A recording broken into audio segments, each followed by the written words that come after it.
0818 715 815. Hello, good afternoon, and you're very welcome to Live Line.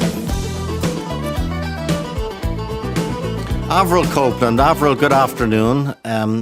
You were listening, Avril, to the last couple of days, and we were speaking with people who are deaf, children of deaf adults, mothers of deaf, of children who are deaf, and it had an special resonance for you, Avril. Yeah, no, it did, Joe. Thanks a million, and lovely to talk to you. I had a little boy born last year who was born deaf, so severe to profoundly deaf. Okay. And I suppose listening to the show yesterday and the day before, and obviously, all the great things that are happening in terms of, the Oscar and everything else, I suppose I was just really, reassured in a sense, with the awareness, for my little boy's future. I just think, I went through quite a hard time last year because I had no experience of, I suppose, the deaf community or, deafness. And it was quite a shock to me at the time. But I think the more awareness that's out there, I suppose the easier it might be for, the next parent whose child is diagnosed deaf, that it's not a scary thing whatsoever, And when did you realise your baby was deaf, Avril? Yeah, so he was born last April in the wonderful Holles Street, and I suppose the first few days he got the newborn hearing screen, which I suppose is a standard now. And Seb was born by C-section after a long and challenging road to get to that point. And I suppose he was born, and when he failed the newborn hearing screen, I think many babies do fail if they've been born by C-section, just fluid buildup and things like that. So he was brought back a few days later, and he failed it again, and then was referred to Grangegorman, to the audiology department in Grangegorman, and then had the full kind of battery of tests, which showed that he was deaf at that point. And what was your reaction? Yeah, to be honest, I'm not going to lie. I was devastated at the time. I suppose I had been through a hard road to get to that point, and it was just, I suppose, the utter shock and just not having any kind of experience, with the deaf community. It was just a complete fear of the unknown. So I just, had all these things, came into my head. I'm a big music lover. Like, I lived in Nashville, Tennessee for many years, and I was big into country music randomly. And that was my first thing. God, will he ever appreciate music? Or all of these different thoughts came into my head. So it was really difficult at the time. But again, it was really just because I didn't have the experience, and it was just such an unknown for me and my family, which is what I suppose was the fear, in a sense, more than anything else. I was very struck yesterday, and your one sense, it's echoing it. One woman said to me, the first deaf person I ever met was my son. Yeah. Would that have been the same for you and Seb? Yeah, it was like my parents' friend is deaf and lip reads, and she's amazing. And I suppose, but I knew her when I was younger, but I suppose not in the recent kind of, the last kind of 20 years. I suppose I haven't been around her that much. So I suppose, like for me, at this point it was very, very new to me, And what are your, as time? Well, you're still very new into the new bed, the joy of a new baby, the wonder, the energy, the magic, the preciousness, the majesty of a new baby. Yeah. What's that been like in the past year in terms of, little milestones that children go through, even in terms of gurgling and recognising? How has that been? Yeah, I suppose it's all that I've known in one sense, so it probably hasn't been different for me than from anyone else, like, while it's probably cliche to say, he truly is a miracle, and if it was all that I'd been through before, it just even made it more so, and it amazes me, how anyone has a baby, to be honest. So I suppose we're all in awe of him, and I suppose we've just embraced him, and, all the little milestones, potentially they're even more meaningful, when he does reach different milestones. And because there was a lot of worry at the start, because, potentially was there other things besides the deafness? Okay. We had to go through a lot of tests and different things to find out, what was the cause of death and things like that. So I suppose there was all that worry as well. But he's the happiest little boy, and I suppose anyone who meets him will just, I suppose I know how lucky I am to have him in a sense. And you're worried. You said because we've two deaf people on the line. Wesley Nolan, who's going to join us from London, and he has a signer with him, so you'll be able to ask Wesley questions. And Damien Lynch is on the line as well, but he has managed through different technologies to improve his hearing. What would be you mentioned, which is very honest of you to say, the first thing I thought of was he'll never get to hear music. Yeah. What else hit you? It was everything, Again, I just had no understanding or didn't know what to expect. And I suppose, will he ever drive a car? Will he, all of these things, I suppose, but I suppose I've learned very quickly, and I suppose through the help I took part in, Chime were amazing. They're the national charity, and Our New Ears, it's a parents' organisation, and they've been incredibly supportive. And I suppose I've seen, it's really limitless for these kids. They really can do anything they want, and I suppose I learned that thankfully quite quickly. From meeting other kids and families, like how amazing their kids are and how well they're all doing. That they're really, it really did allay all those fears that I had. Mm-hmm. The link to London is gone. Unfortunately, the screen link is gone. So Wesley won't be able to hear me because his signer, she cannot see me at the moment. But we have Damien Lynch on the line. Damien, good afternoon. Hello, Joe. Are you well? Good, Damien, and Avril Copeland's on the other line. What's your situation, Damien? Well, I suppose I was born in 1979, and I am profoundly deaf. So what happened was I basically my ear canals did not develop, and my outer ears were sort of folded over. And then, so when I was a child, I had a bone conductor on a headband, and sort of a hearing aid in a pouch around my neck. And but I was very, very lucky, because my mother is a Montessori teacher. So I was always kind of very much supported when I was growing up, and so she always tried her best for me, and you obviously. But I was very lucky in terms of the audiologist that I had. That I between my mother and the audiologist, I was in actually mainstream school, and there are challenges in life, but I always sort of tried my best. And then I suppose in terms of in the early 90s, then I was sort of the third person in Ireland, or the first person, or first teenager to get a bone anchored hearing aid. So that meant that kind of was the latest technology that was available, and I always say it sort of gave me my life, And do you remember when you had this bone anchored hearing aid inserted, and it's a significant procedure, isn't it? It's prosthetic. Yeah, it's a funny thing, because in terms of in the early 90s, it was kind of a innovative procedure. So basically, they put a screw in your skull, and that the hearing aid sort of attaches to that screw. But like in the 90s, it was kind of like that. It was done in stages. So they would put it into your skull. It would heal.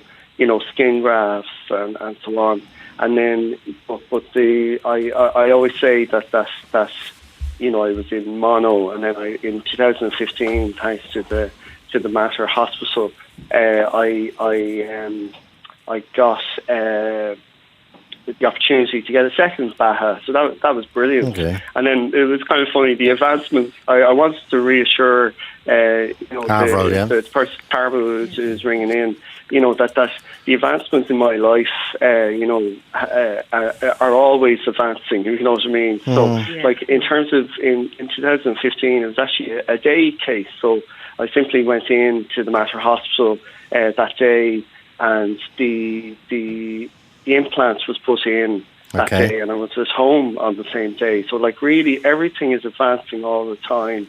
And then also there's a brilliant centre in the Mater Hospital, I'm sure in other places as well, led by Rula Kateri. So I always, it's always kind of improvements, or that there are new, better hearing aids coming out. And in terms of educationally, then as well, I always had support through school. The kind of normal sports that are the norm today. But I did my leaving cert, but prior to that, the likes of Dublin Institute of Technology, it's TUG now, there was an access program. So I did an interview in advance of my leaving cert, so that gave me a place in college. And but I was glad myself that I gotten the points. Within the leaving cert. And Damien, can I ask you a reverse question? No problem. Now that you have your hearing and you're now a senior environmental health officer at the HSE, yes. What like Avril mentioned, one of the first things that hit her was, and this is so human, when she discovered her baby Sebastian was profoundly deaf, was she loves music, as you heard her saying. I didn't know this, but she loves music, lived in Nashville. Yeah. What when you got your hearing, what did you ever say to yourself, God, what I really appreciate most now is it music, or do you follow me in terms of the difference? Yeah, I was smiling to myself about music because I love going to concerts, and I always have, And then I suppose it's kind of like I remember when I had a CD player when I was in secondary school, and then the innovation was that there was a physical jack that could go into the CD and into the hearing aid directly. So that kind of opened that world to me. But then today, just with Bluetooth, the hearing aids that I have are Bluetooth, so it's strange to my iPhone. So like it just shows you, these things. I just feel that there shouldn't be any limits in life. So I just want to reassure that all of your hopes and dreams, are still there. Yeah. Stay with us, Damien. I want to go no problem. Thank you. I want to go to Wesley now in London, and the way we're doing it is Wesley is his mother's actually almost 2 days ago. Margaret, Wesley is deaf, and so he has a signer with him, Joanna. Wesley, I know you can't. The technology doesn't allow you to hear, or indeed your signer to hear Avril, but Avril is the mother of a newborn child. Wesley just discovered he's profoundly deaf, and what would you like to say to her in terms of reassurance, Wesley? Because you were, as your mother told us, you were born profoundly deaf as well.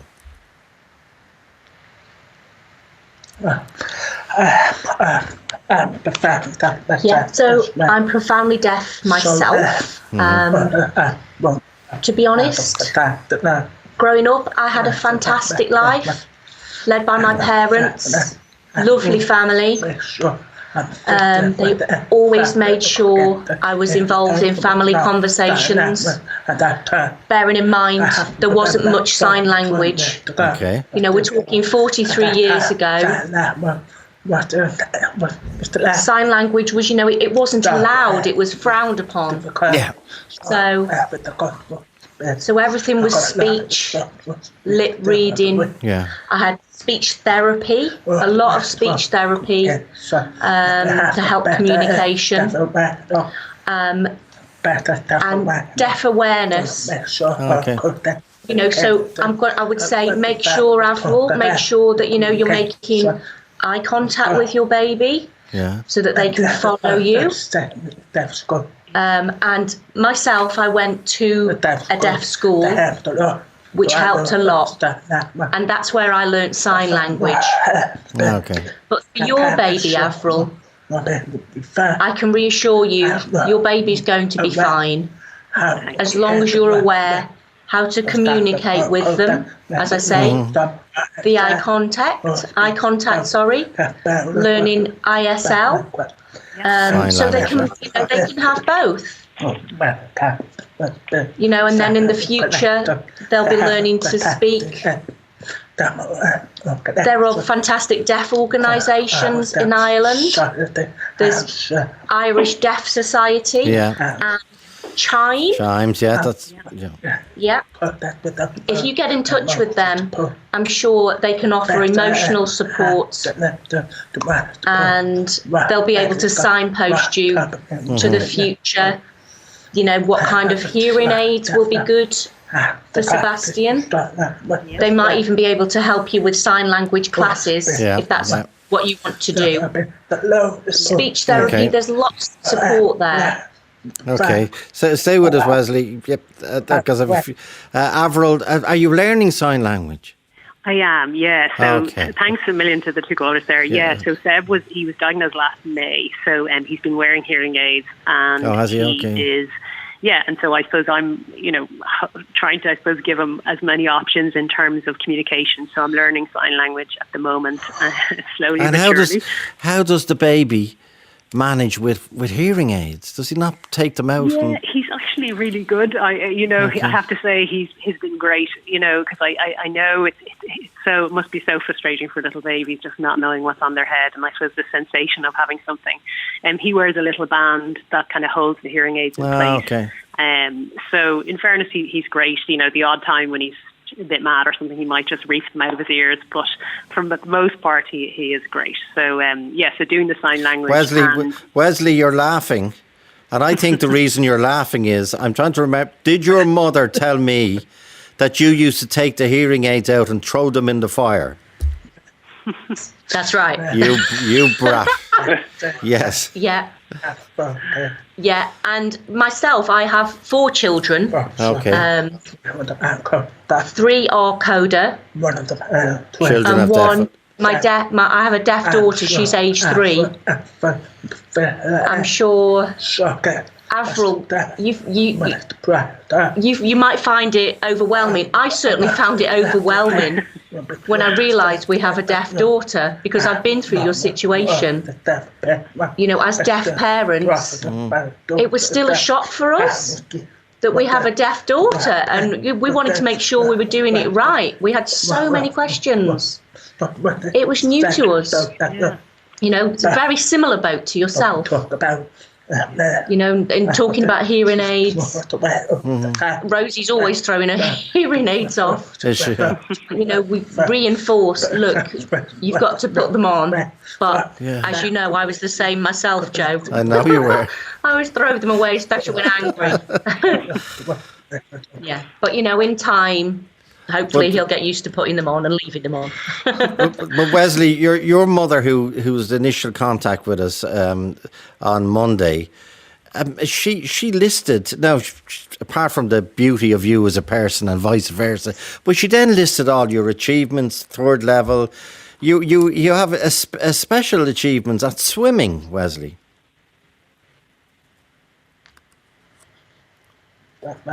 Yeah, that's right. I know Mum mentioned it. I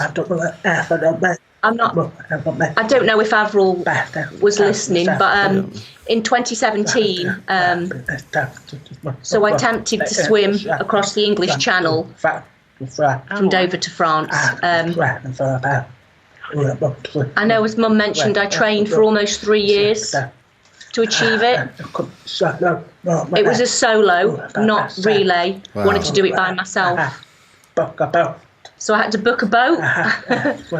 And I had 3 deaf crew on board. Tom Malloy, Kathy Heffernan and Graham Beckworth were with me. So they were support crew on the boat. Incredible.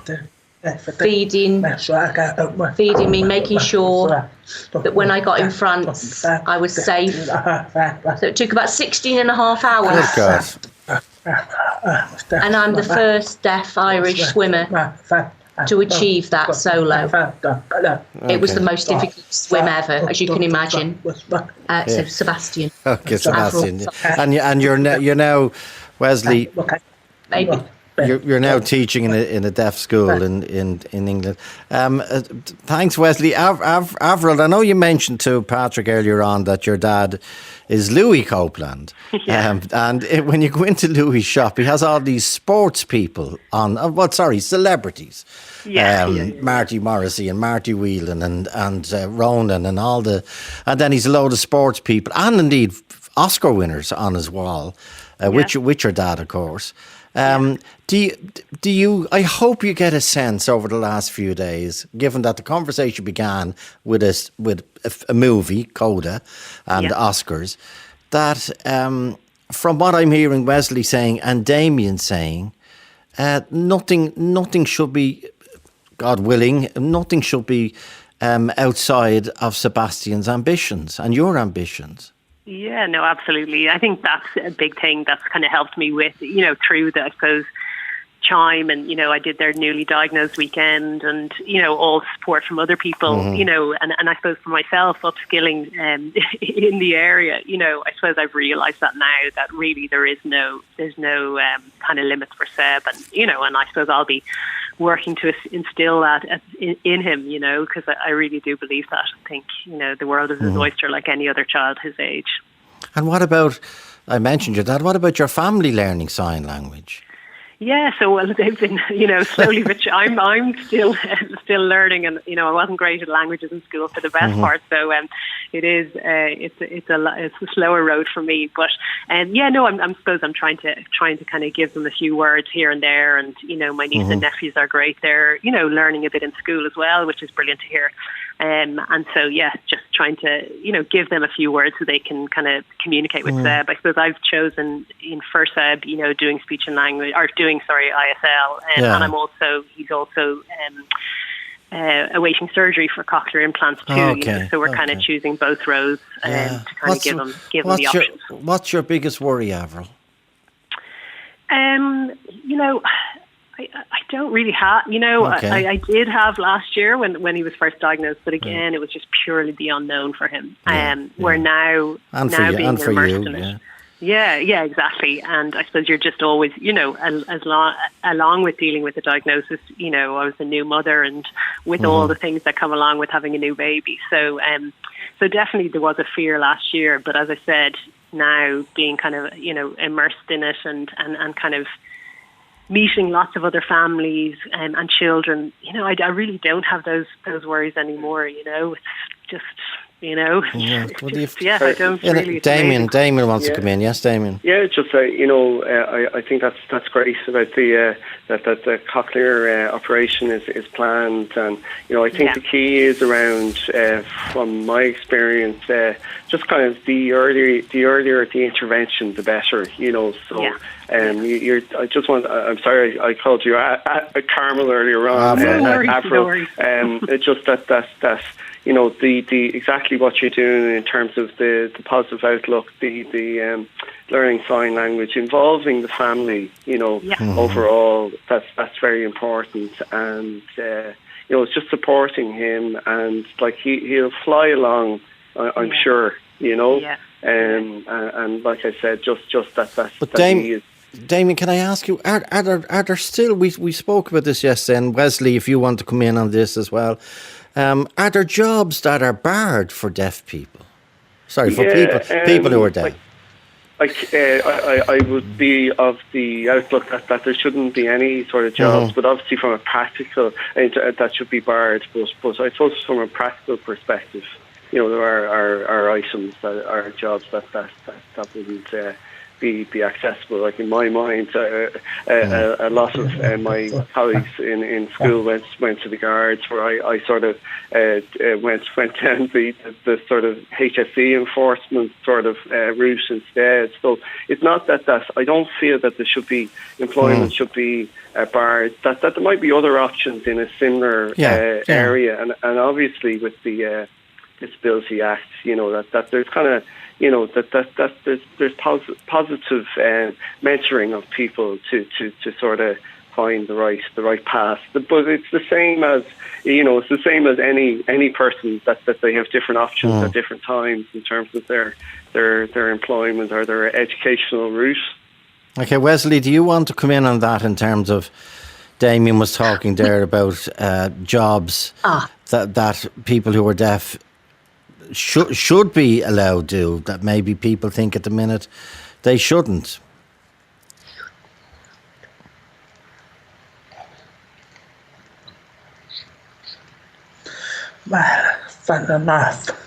Funnily enough, so I'm working as you know, as a BSL teaching assistant. And I've been doing lots of research for deaf role models for the students. Because my students, I've noticed they can be quite negative about what they can't do in the future. So I'm trying to encourage them. And Sorry, the link. Through my research, working for the ICU in the NHS, and I'm in touch with a deaf nurse. And she works with an interpreter, and she's advising what deaf children medication and treatment should have in hospitals. So I've realised that deaf people are in quite a lot of fields. So for me, I would be I think deaf people seem to break through. You know, because of the technology that we have nowadays. It helps people to break through. Okay.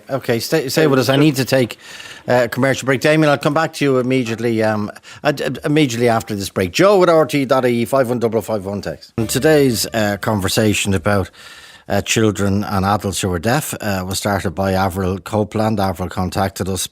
She's been listening for the last few days, and she in the last year had a new baby, Sebastian, gorgeous baby boy, and she's discovered he is profoundly deaf, and she's talking about, one, the shock, but two, the gradual realisation that there's an incredible panorama of a world out there awaiting Sebastian as with other babies. Did you want to come back in, Damien, on the point about work there? Yeah, that's okay. I was going to say, just based on the last speaker, there's an inherent determination in a person as well. Just to, in terms of that Avril's little boy, he has challenging sets of circumstances, same as myself. But there's something about the human spirit that brings a determination. So just I wanted to mention that, and that was kind of really my point in response. Okay. Say with us, Tanya Sheridan from Kilcullen in County Kildare has contacted us, and Tanya has been listening to Avril and indeed our other speakers.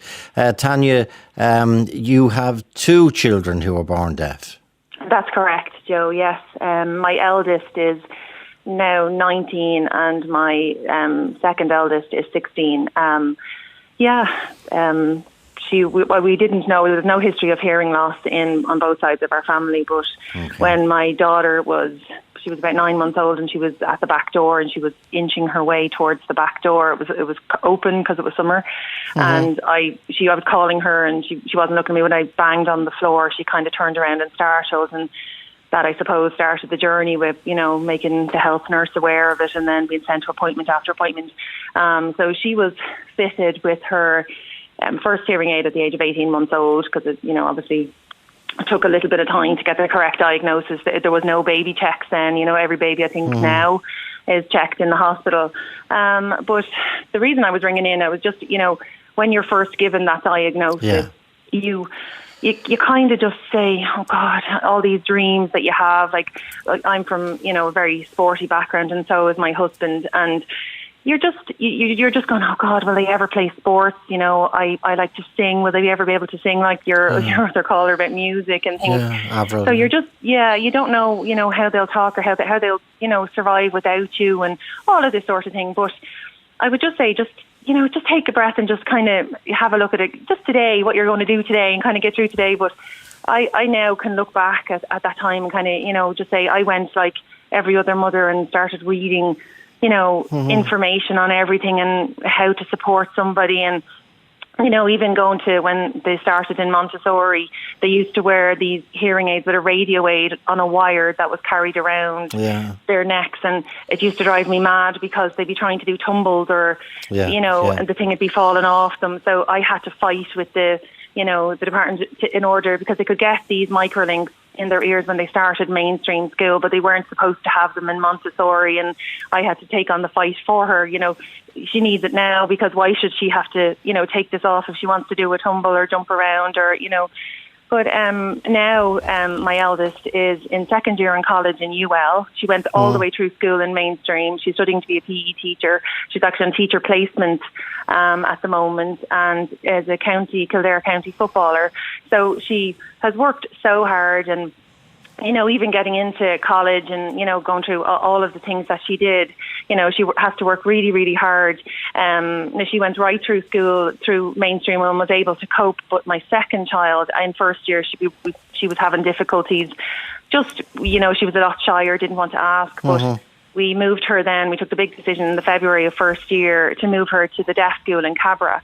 And it was the best decision we ever made for her. She is just, you know, excelling now, and herself wants to be a teacher, you know, for the deaf, and, you know, so you made a different decision for one child in other words, you just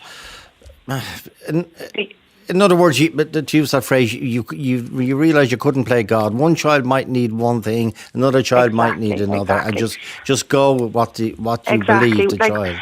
Exactly. One shoe doesn't fit all. And, you know, we were always, you know, encouraged by the visiting teacher for the deaf and everybody else that the best route for, you know, children with hearing loss is to put them into mainstream for, you know, I had a look at that kind of later on when we were coming to to this decision, like, whose benefit was that for? Is it for my child's benefit or for everybody else, you know, to be exposed to, you know, all different types of abilities in children? And we kind of had to have a look at that and rethink, and we were saying, okay, you know, she's going to be in the shade all the time when she's in mainstream because she doesn't put her hand up to be like my eldest would. You know, there's always this joke that we gave all the confidence, you know, to her because you know, she's just incredible. You know, the amount of work that she herself has put in, but just, you know, that there is so much, you know, so Tanya, in the media. Tanya, what would you, if you wish, what would you like to say directly to Avril, she's not even a year into this discovery? And I'm very conscious of what was said yesterday, that the first person I ever met who was deaf was my son. Yeah, that's the same for myself. Yeah, the same for myself with my daughter. But I didn't really, you know, it's putting a label of saying that it's deaf person. The first person I met also that I had to look after was my child as well. But the new baby, there's a brilliant weekend that things are called Chime. They were deaf here back in the day, and they do this a weekend away where you go, and it's all for parents of recently diagnosed children with hearing loss of various stages, whether it's, you know, mild, moderate or profound hearing loss. And it's absolute, I would recommend that she look into that for a lot of reasons. One, you get to see, they have a panel, and I myself spoke on it with my daughter. My middle child spoke what it was like to go from mainstream to the deaf school, and you know, some of the challenges that she faced, and you know, also speaking about my daughter who is on the Kildare County football team and who plays, you know, football for her local team. That all of these worries that I had. Now, it does take a lot of work. You don't get me wrong. The reading a book is very different. If you're teaching your child how to say the difference between the word bobbin and bobble, you know, it looks the same if you're lip reading. But when you have to, you know, you show them and enunciate it with your mouth, it's very different. Yeah. Like the first child, when I had my son who is hearing, he's the youngest. When I had him, it struck me one day, I was reading a story to him. He was sitting on my lap, and it was the first time I actually read a story to one of my children with the two of us facing the book. You know, I never had my child, look, sit both of us, because they wouldn't see the difference between different, like sounding words and little things. But the weekend away was invaluable to us. Now, Sydney was a lot older when we found out about that, but there were parents there, and actually just sitting and talking to another mum like me who's gone through it. I think Avril, did you do that weekend? Yeah, I did. Yeah, no, thanks a million, Tanya. I did it last year. Like, it was online, obviously due to COVID, but I know that the next one in Chime is coming up in May. But like, I found it so beneficial, and even all the other events that Chime hosts, to be honest, the coffee mornings and everything else have been brilliant. So but I found it really, really informative.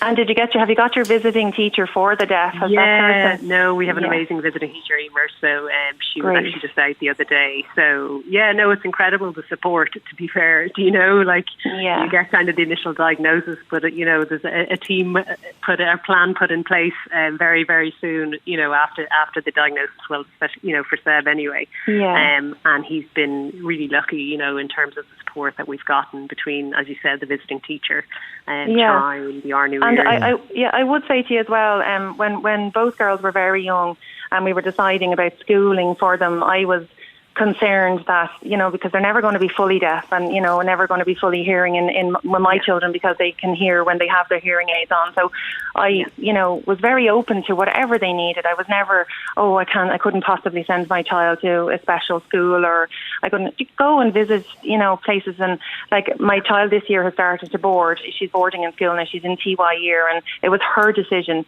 the commute. She just wasn't doing the commute, but it would not have worked for my eldest. It definitely wouldn't have worked, but my my second daughter now absolutely loves it, and the school is fantastic. I mean, she's gone from strength to strength. I mean, we were kind of looking at when she was in first year, would she even finish school? I mean, the way things were going, because, she really was just getting lost. But as soon as she moved there, it's like she just found something. It was at her pace, and if she didn't hear something, it was easy for her to ask, because the class sizes are so small, and she just, she just loves it and really excel. But just be open to whatever. Don't be saying, I know I'm hearing, or like, I learned a little bit of sign language. I mean, my daughter just laughs at me now when I try to do it, because, it's like so wrong, or, you hold your hand, but you just, throw yourself into learning as much as you can about the schools, and feel what fits your child. You'll know by your child if they're happy or not. Yeah, no, absolutely. Yeah, no, and that's the thing. I think, you obviously have a very set kind of mindset, when you have a baby. But, this obviously changes things. But I suppose that's kind of been a big learning for me, just being, as you said, more open. And, I think it's like, with any baby, obviously, they're all going to have their own personalities and own things that you need to obviously support. So, thanks a million, Tanya. And I mentioned, no problem. Tanya and Avril, I mentioned milestones earlier. When people say to you, who might not know that your child is deaf, has he or she said their first word yet? Tanya, how does that happen? For me, Joe? Yeah, what was that like for you? I suppose I didn't know any different when my eldest was younger. Like, I didn't know how old they were supposed to, and they would obviously make sounds. All babies make sounds whether they hear or not. But I do remember, getting kind of first sentences. She was always that kind of quiet child, and I would have always been kind of singing and that around the house and stuff. But I did notice as soon as she got her hearing aids, she'd take them out of her ears sometimes because things would be too noisy, and they still do that to this day. They actually call their hearing loss their superpower, because if mom is shouting at them, or calling them down for they don't want to hear you, or you're giving out or whatever, they'll just switch them off, or they pretend they don't hear you. Oh, sorry, I didn't hear you. So they kind of are always going around kind of saying that they have the ability to switch off whenever, like, or if somebody in the room is snoring, they can't hear. Little things like that. They'll never have to suffer that kind of thing. But I'm conscious. I'm looking at Wesley here in London, Wesley, and I'm conscious that I haven't brought you in the last few minutes. So I'll bring you in after this ad break. Stay with us, Avril and Tanya. Yeah. No. We're talking again to and speaking with, and they're speaking to us with people who are deaf, and people who are the parents of deaf children, deaf adults, the siblings, as we had yesterday, and indeed the children of deaf adults. Wesley Nolan is in London. Wesley was born profoundly deaf, but he's from Dublin originally, but he's been through a very significant series of achievements, both academic and sporting. But Wesley, as he explained earlier, he has 3 children, two of whom are actually 4 children. Thank you, Wesley. Thank you. 3. And in terms of the milestones of childhood, Wesley, what is that like for you as a deaf parent?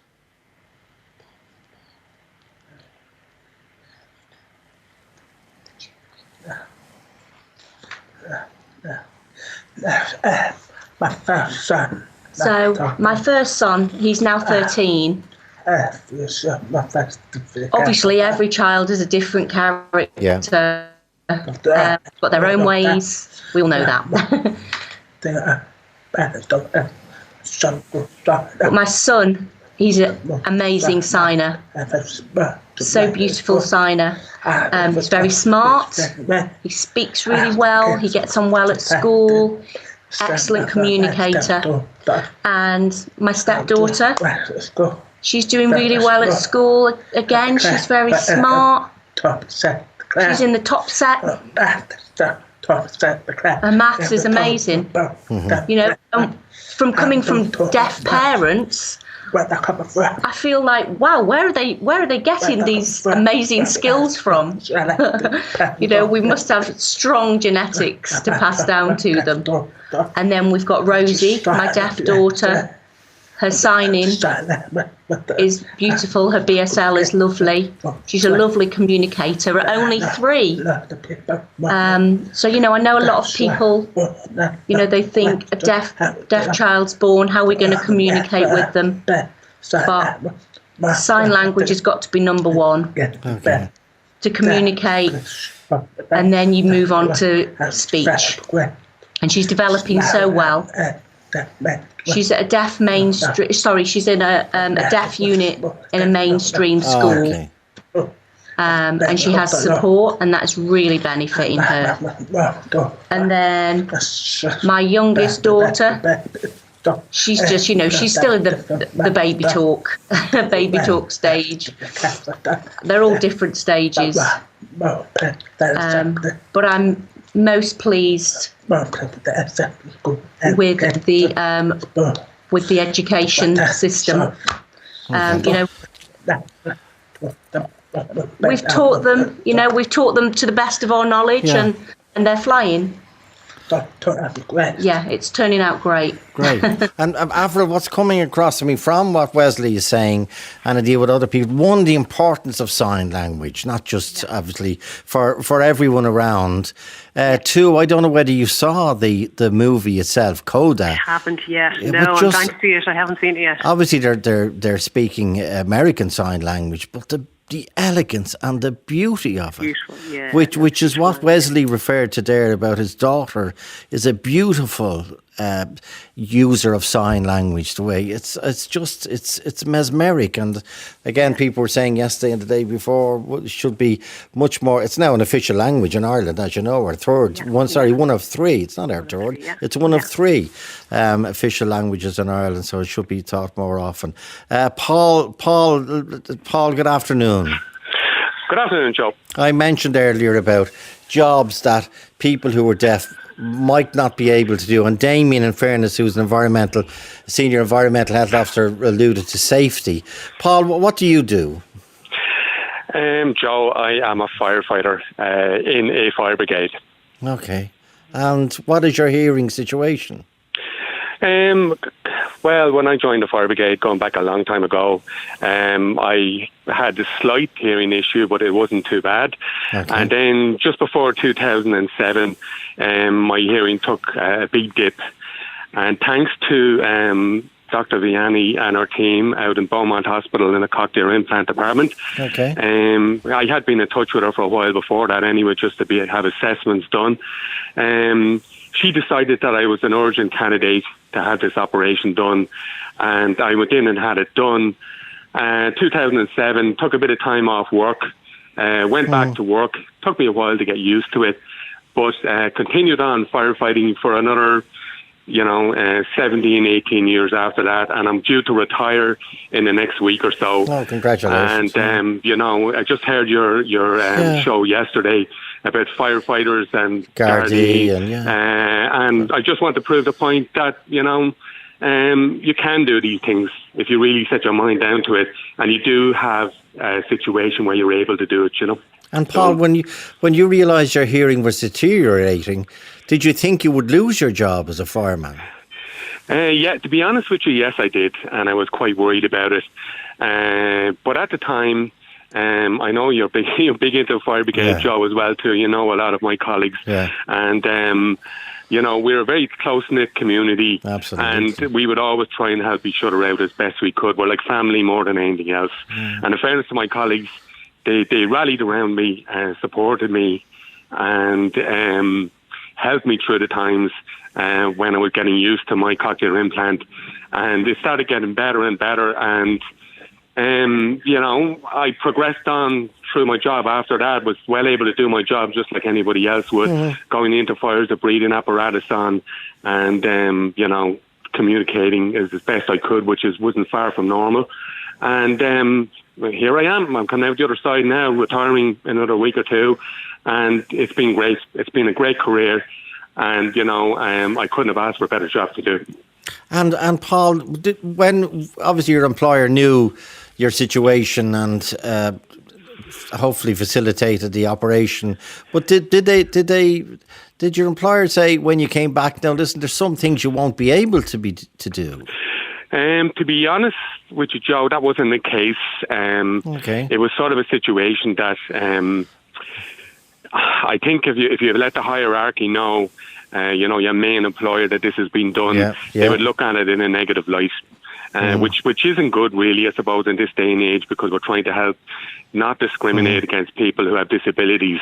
But, we suppose you have to see the seriousness and urgent stuff at the end of the day, that people who haven't able-bodied hearing, that how well are they going to be able to do their job, I suppose, at the end of the day.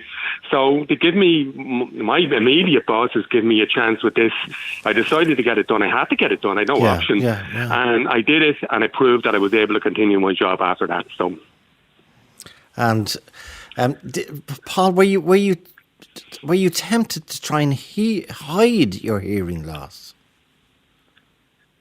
Sorry, come again with that, Joe. Paul, sorry, were you tempted to try and hide your hearing loss? But I sort of was, Joe, to a certain extent, initially when I had the operation, initially when I had the operation done, it was a case that, I was very much in limbo land. It was very scary times. Obviously, I had a mortgage like everybody else. I had money issues, and, I suppose I just put it in the hands of God at the end of the day, the things that work out. And as I keep stressing, only for the good nature and help of my colleagues as well too that I work with, they did really, it saw me through at the end of the day, and that was it, So. Okay. Paul, I want to ask the same question to Damien. Damien, did you try and hide your hearing loss? Were you tempted? Yeah, I suppose it's a funny thing, because when I went to college, I suppose I wanted to get on, and I saw it as a new leaf had been turned, and I suppose, and it's a kind of a funny thing. I sort of did conceal it for a long time. And it's a strange one, because I had colleagues over the years that I'd nearly not kind of changed a battery in their presence, even though we'd worked together for years. And it wasn't like the Environmental Health Service has been, absolutely supportive from start to finish. So it was more myself, and then it was only really, I suppose, getting older and having my own children, that I sort of started to, I identify myself as a deaf person, because, and I saw a great play in the Gate called Tribes. I think it's excellent. It describes the different parts of the deaf community, but it was just a strange thing that I sort of, I suppose I wanted to get on, and when you're a teenager and whatever else, that I didn't want to be noticed or be different, so it was just kind of something that was the case for me. And I think Tribes written by her name escapes me at the minute. It'll come back to me. Wasn't it written by the adult child of a child of deaf adults? That's right. I think so. Yeah, it was super. Now it was very, very, very moving. Yeah. Okay, and it was staged in the Abbey, and I think originally, and then was in the Gate then as well. Neela Rayner, you see the name coming up. Okay, stay with us. We've more people are going to join in after this break. By the way, I've just noticed there, the Climb with Charlie Bird's Climb this weekend. Well, there's 183 different climbs around the country. Has just already, before it even happens, has just passed the €800,000 mark. €802,810.98. The website is incredible, climbwithcharlie.ie. Obviously, Croagh Patrick is organised and is going ahead. But and it's closed effectively, I presume, because of safety. I've done it. It's a once-in-a-lifetime experience, as I said, when I did it. But there's 183 other climbs around the country. So just go on to climbwithcharlie.ie. It's a fantastic website. And I was out with Charlie and Claire and Tiger a couple of weeks ago. And it is worth remembering what this is all about. And it's not about somebody saying, "Oh, I'd love to climb Croagh Patrick." It's about somebody who was hit with a horrific diagnosis. And he was hit with it less than a year ago, because Charlie Bird was on this very programme. I think it was around this time last year, where another journalistic scoop about the foot and mouth blackmail threat in Ireland that none of us had ever heard about. And Charlie, of course, unearthed that. And then a few weeks later, things began to change for him, and he was diagnosed with motor neuron disease, which is one of the charities that Charlie is fundraising for. And MND, as you know, there's over 1,000 families at any one time in the country trying to deal with MND, and it just needs more and more resources for more and more research. And then the other situation is Pieta House. You will hear much more about climbwithcharlie.ie over the next few days, but there's still plenty of time for you to organise. 3 people, 2 people, 10 people, 100 people can go and climb, and you make a donation to Climb with Charlie. Back to our participants today. Paula Rosengrave. Paula, good afternoon. Hi Joe, how are you? Good. What's your situation, Paula? Well, I'm sitting here across from the Count Centre in Trinity College Dublin because I have gone up as a candidate for the TCD panel. Okay. So today is count day. So I'm just sitting here waiting for the ballots to be finally opened and see what happens. 17 candidates altogether. So hopefully by the end of the evening we'll know something about. And did you, in your literature for the election as a senator, did you refer to the fact that you have a severe hearing impairment? Yep, absolutely. In fact, that's something I've campaigned on. I've said as a hearing impaired woman in almost all the videos and all my literature, because actually I wanted to emphasise that, and the difficulties for people who have a disability generally, and in my case specifically hearing loss, and the importance of ensuring that every institution in Ireland, no matter where you are, we have to be aware of this. It's terribly important. It's very hard to manage, actually, as a severely hearing disabled person, because there's no signs, the masks, people wearing masks, all that kind of thing. I didn't have a clue what I was buying half the time, because people couldn't take down their masks So yeah, it's a very big thing. A lot more awareness needed.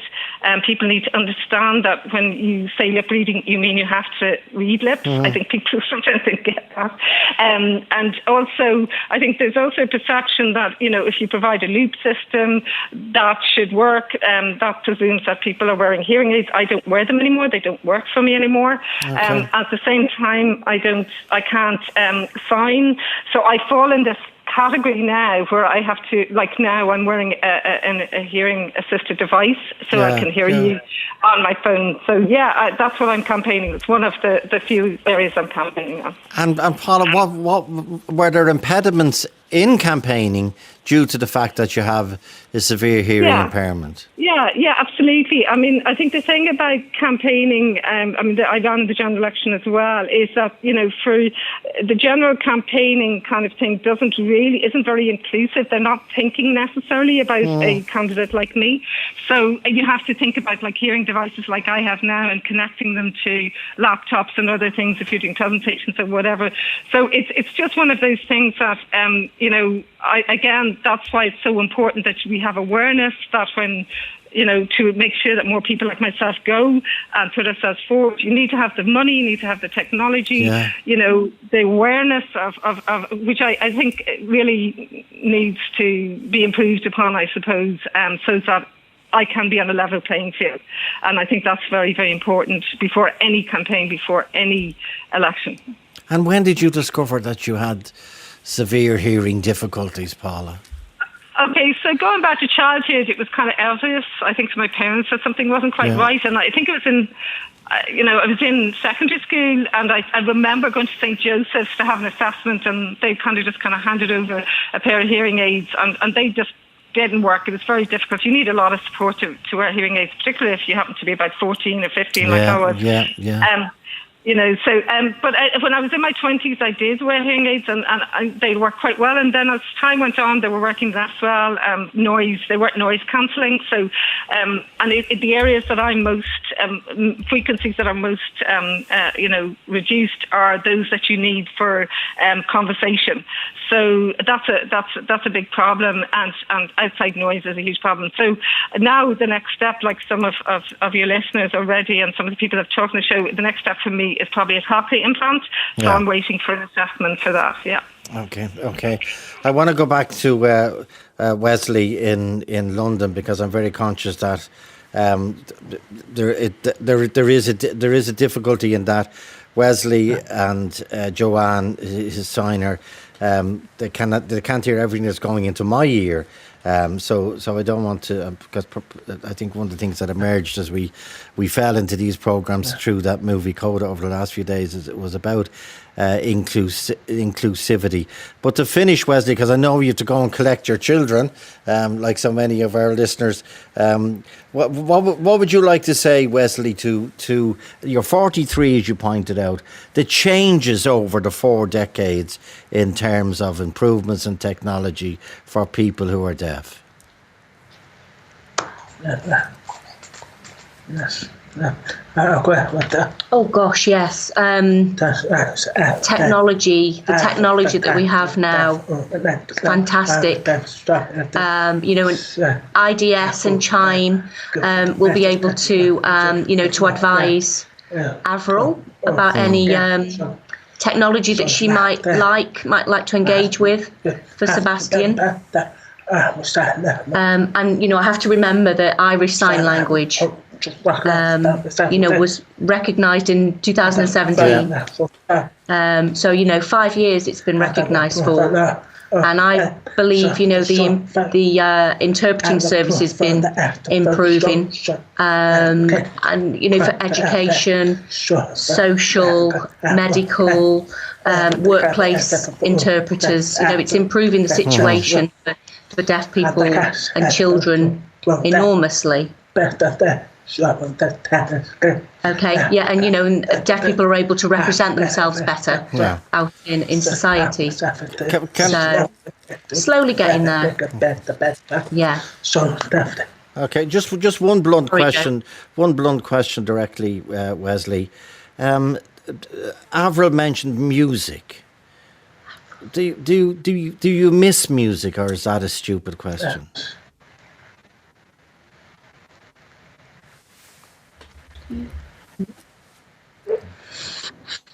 It's a funny question. I don't know life without it, really, or with it or without it.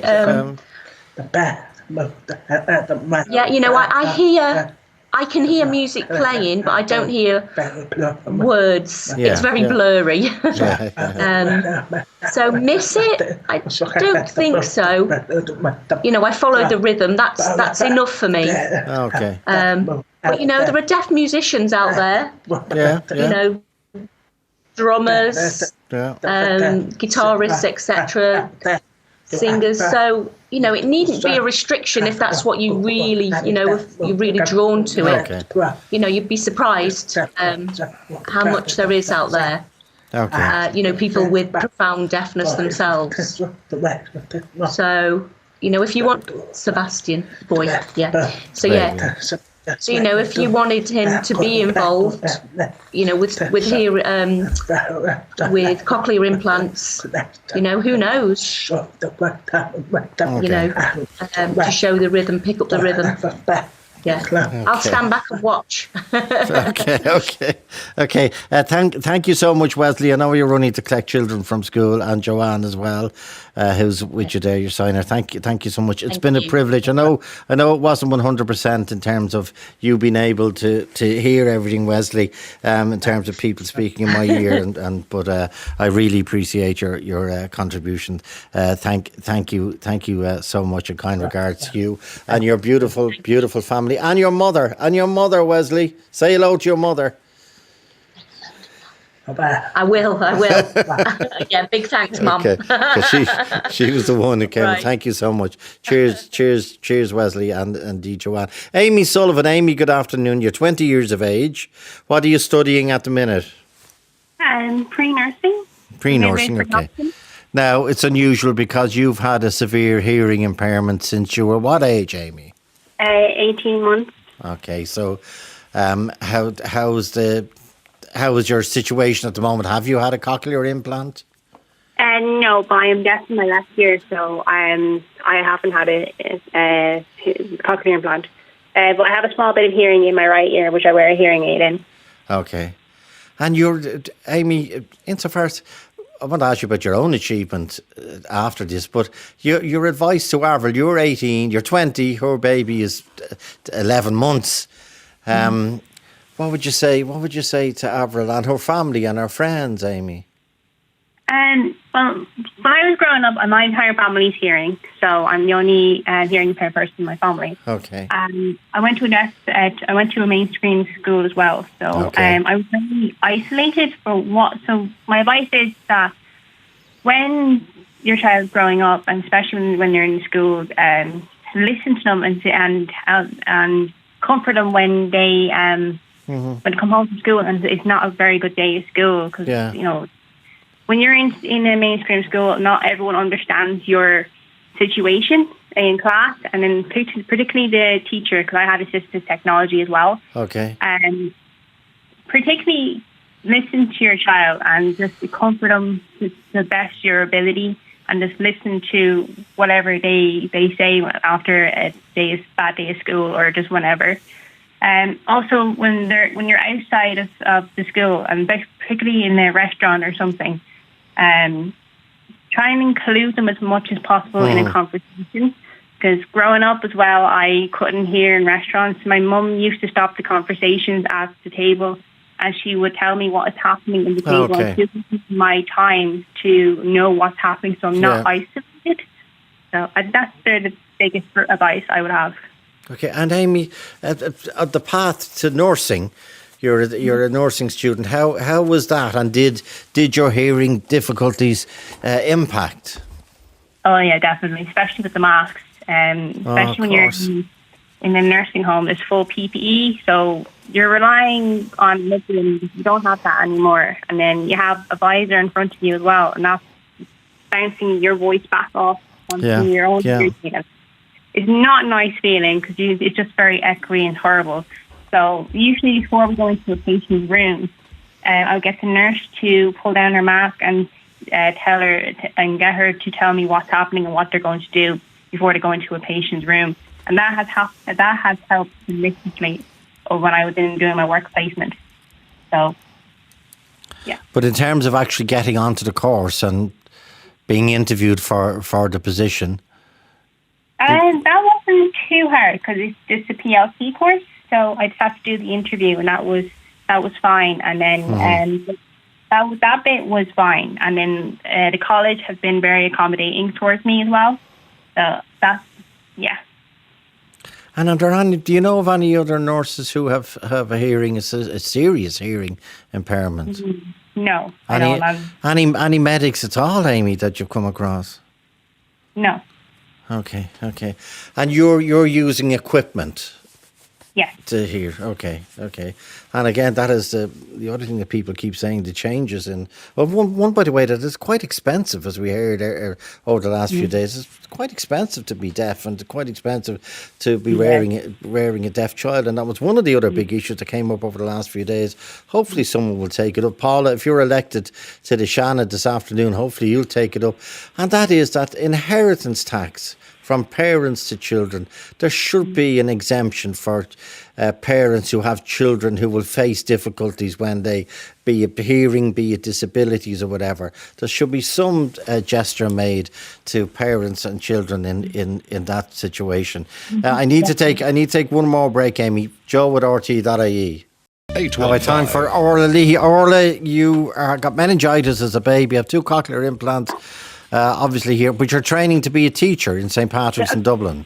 That's my daughter, Joe. Oh, that's your daughter, sorry. Yeah, okay. Her name is Sinead. Okay, sorry. So Orla is the daughter, okay.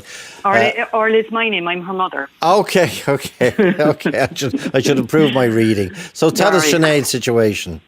Sinead was born and she got meningitis as a baby and no hearing loss in either my husband's family or my family. Okay. She didn't get diagnosed with a severe to profound hearing loss until she was about 3.5, 4. All right. So she went to St. Columba's in Douglas, which has facilities for hearing and deaf children, but she actually went mainstream. Okay. But I would advise any parent to not take any exemptions on things unless they think it's necessary, because they were asked of me for my daughter, but I made the decision, well, if there's an issue, we'll deal with that. And then if she's still having a problem, then we'll see if we can get help. Okay. And then if it's still an issue, we'll drop it, like the Irish. Okay, take it as it comes. Yeah, exactly. And trust your instincts, definitely. Trust your instincts, because that's definitely number one for me. And Sinead is now teaching or training to be a teacher. Sinead has just turned 21. She's in her 3rd year. There's a course, first time ever being run between DCU and St. Patrick's in Dublin by Elizabeth Matthews, and there's 4 of them in the course. Great. 3 of them are deaf, and Sinead then has severe to profound hearing loss, but she has 2 cochlear implants now. Okay. And she's loving it to become a primary school teacher, teaching kids through ISL. Okay, fantastic. Good Emile Margaret Orla, August Sinead, and indeed all our callers. The Irish Sign Language versions of Liveline from Monday and Tuesday are now available. Just go on to Twitter at RTE Liveline or at Joe Liveline. Elaine Collins, our PCO. Aisling Grufferty was in sound. Annette Egan produced. And thanks to everybody. And Ray Darcy's next.